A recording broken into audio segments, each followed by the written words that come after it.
YouTubers, it's me again, and here I am this week to do a oracle card reading for the next week using the Soul's Journey Oracle cards, lesson cards, by James Van Praagh. And here we go with the 3 cards for the week. Okay, and the first card for your week is going to be the card of success. I know that there is no greater goal than to love. Interesting card. Okay. And the second card is service. I feel good when I can help others. And the third one is worry. I am learning that worry doesn't change an outcome. Okay, so those are your 3 cards for the week, and we'll next go into a little bit more detail. Okay, and the next card is the card of service. I feel good when I can help others. This kind of ties in with your definition of success. A successful soul is demonstrating love to others, and the best way you can do that is actually by doing things for others, like volunteering at a hospital or a hospice, asking if your neighbors want you to watch their children so they can have a night out, or just doing something for others. It doesn't even have to be that big of a thing. It can be just paying for someone else's drink in line at Starbucks. I've seen that done, like pay it forward. That kind of thing. Just do something for someone else. But you have to be careful with this one, because you can't just do something for someone else even if it's inconvenient for you, or if you're too tired, or things like that. You have to take into account that you only have so much you can give of yourself before you completely dry out or completely disintegrate.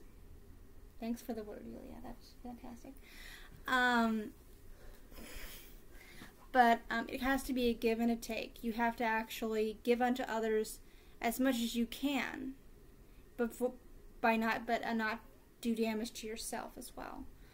Because it's a disservice to them, and it's a disservice to yourself if you give yourself so much that you're absolutely exhausted spiritually or even physically. So that's what I have to say about service. And yeah, okay. So the last card for the week is worry.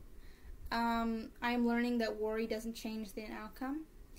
I've heard said that worry is kind of a concept for people that some people don't grasp it. It's an elusive concept, but basically worrying about something is something that you think you should be doing. Like if someone is on a plane going somewhere and you're worried about their safety, you worrying about their safety isn't going to do anything to change their safety or the outcome of their trip. It's going to do absolutely nothing. It's a worthless action, non-action. It's not really an action, but you think you're actually being active when actually you're just running around circles being worried. Worry is a wasted emotion. It does nothing other than give you the illusion of control. When you expend too much energy worrying, it limits you and has an adverse effect on the natural energy of the soul. Worrying destroys the hope, faith, and excitement that are wonderful elements of this schoolroom called Earth. Help your soul by releasing your worries and be fully connected to the current moment, which is where your power lies. When you're worrying about something, you're worrying about what might happen rather than what is happening. You're not in the current moment, and you're giving up a lot of your power by doing that. So during this week, try to be aware of when you're worrying, and try to say, okay, I acknowledge that I'm worrying, I need to go do something else. Acknowledge that it is happening. Acknowledge that you actually have this emotion, and don't just throw it to the side, because it'll come up again. But just acknowledge that it's there, because it is a valid emotion. It's a wasted emotion, but it's a valid one, if that makes any sense. Acknowledge it's there, but don't dwell on it. Don't worry about it. Okay? So guys, have a good week, and see you next week. I hope next week I have a little bit better format for this. Okay, so have a good week, and here are your 3 affirmations from these cards. I feel good when I can help others from service. Success is I know that there is no greater goal than to love. And the affirmation for worry is I am learning that worry doesn't change an outcome. Okay, so talk to you guys later, and you have a good week.